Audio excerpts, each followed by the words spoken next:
today I'm going to talk about 5 signs that your digestive symptoms could be IBS. IBS, or irritable bowel syndrome, is a functional gut disorder and it affects a lot of people. It actually affects more women than men, up to 67% higher in women than men. According to an article from 2014 in Clinical Epidemiology, researchers estimated that about 11% of the global population has IBS. As a registered dietitian and someone with personal experience of IBS, for many years I dealt with digestive symptoms like bloating and constipation, but I didn't realize that it was IBS. So today I'm going to talk about five signs that your digestive issues could be IBS. So let's get into it. So let's start with sign number 1, which is frequent bloating. So bloating is probably one of the most common signs of IBS that people notice, and maybe one of the most annoying. It can definitely make you feel like your pants are too tight. For women, it can make you look like you're pregnant when you're not. And it's very uncomfortable. So feeling bloated, and more this bloating is more than just like when you ate a little bit too much and you're a little bloated afterwards. This bloating, when it relates to IBS, is persistent. So it doesn't really go away, or if it goes away, it goes away for a little bit, and then it comes back. And it can just feel like you're just bloated all the time. I know that's how I've felt in the past. Um, Constantly feeling bloated no matter what I ate or what I did. I might get a little relief for a few hours and then the bloating will come back.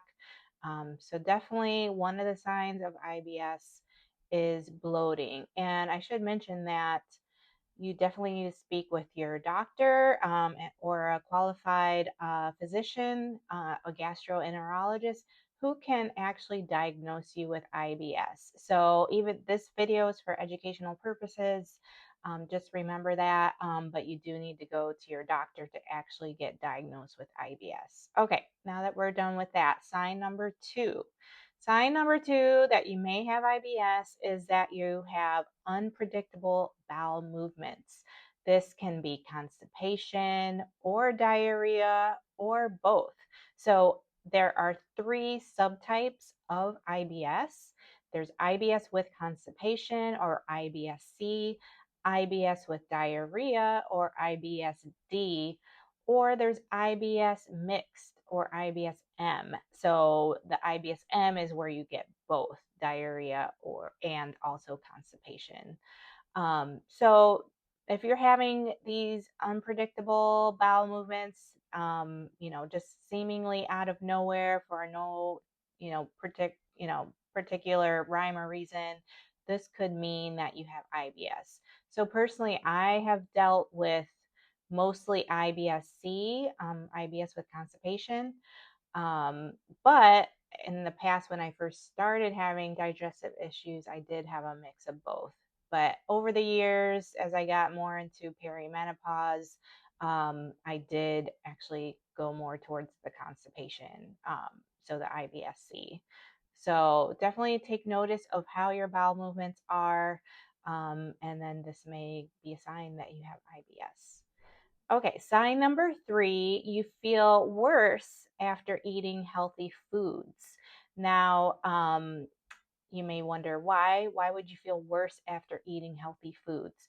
So, healthy foods, things like fruits, vegetables, beans, whole grains. These are, of course, high in fiber, but they're also a lot of them are high in FODMAPs. FODMAPs are fermentable oligosaccharides, disaccharides, monosaccharides, and polyols. So all of these are different types of carbohydrates, and so some of them have higher amounts of FODMAPs than others. A lot of things like onions, garlic, beans, certain types of fruits like apples, certain vegetables. So these are just things that may trigger digestive symptoms. So if you're trying to eat healthy or, really plant forward diet, which of course is good for your health, but, may potentially cause you more symptoms if you have IBS. So the best thing to do for this is to follow a low FODMAP diet, which is an elimination diet where you eliminate all the high FODMAP foods, and then you give your gut time to rest and relax, and it eliminates the symptoms, and then you start to add in one food at a time so that you can see which foods trigger your symptoms. So if you want more information on this, I do have a low FODMAP guide. I'll put a link to it below in of this video. Okay, let's go on to sign number 4. You frequently get stomach pain or cramps. Now, stomach pain or abdominal pain is one of the hallmark symptoms of IBS. This is actually one of the things that you is part of the criteria to be diagnosed with IBS. So, and that would mean that you have abdominal pain at least one time a week for 3 months. And so that is one of the indications that you have IBS. So abdominal pain, of course, is no one wants that. A lot of times it can happen around the time you're going to have a bowel movement, or it can just be this general kind of cramping feeling. And it doesn't have to be severe pain to be considered abdominal pain in IBS, but nonetheless, it is pain. It can be uncomfortable or severe, excruciating pain.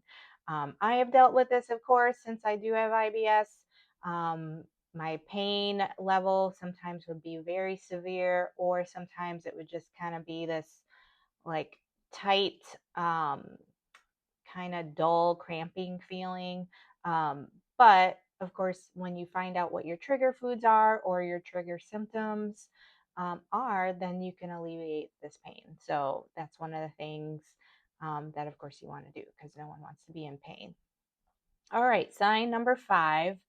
Your symptoms flare up during stressful times. Now, some people are really triggered by stress. And so IBS, you might wonder why. IBS is a gut brain connection disorder or condition, which means if you're stressed out, your brain sends signals to your digestive tract, and these signals can cause these flare ups. So there's a connection between our gut and our brain. And so it can send these signals and basically cause you to have symptoms if you're stressed. And, from my own personal experience, stress doesn't have to be of what you think of stress. It could just be normal daily things that make you feel a little, just like you're on the go, and it can be a little stressful to your body. Even if you don't actually feel stressed out, this just can cause your gut brain connection to make you feel a little off. So, I mean, an example would be just like rushing in the morning to get ready and to get to work. I mean, ideally, if you can take your time and have a nice, gentle, relaxing morning, then it might not have the same effect on you. You might actually feel better. I just noticed that in my life. When I have a calm, easy morning, I feel better versus like getting up, hurrying up, get ready and get out the door. It just throws my gut kind of into a tizzy. So it could be something as simple as that. So it doesn't have to be some like high stress situation, but of course that can cause IBS symptoms too. So things you can do to alleviate stress so that it improves your IBS symptoms are meditation, going for walks outside in the park or in nature, doing yoga or exercising. Just doing some kind of stress relieving activity can help improve your IBS symptoms. Another thing that I did that is very helpful is gut hypnotherapy. I use an app called Nerva. I'm not affiliated with them, but it was so helpful. I definitely recommend it. So if you find that your IBS symptoms flare up during, even just a little bit of stress, I highly recommend trying out the gut hypnotherapy. And there are actually free videos on YouTube that you can check out if you don't want to pay for the uh, gut hypnotherapy sessions, whether it's in person or through the app like Nerva. So, anyways, those are the 5 signs. Let's review those. Bloating is a sign. Number 1, sign number 2 is you have unpredictable bowel movements. Sign number 3, you feel worse after eating healthy foods. Sign number 4, you have stomach pain or cramps. And sign number 5, your symptoms flare up during stressful times. Now, if you do need help with your IBS symptoms, I have a few different resources. First, I have a blog. It's called Nosh Nourish Wander. My blog has a lot of IBS information, resources. I also have IBS friendly recipes. So check out, I'll put a link below this video in the description. Another thing that I have as a resource is a low FODMAP shopping guide.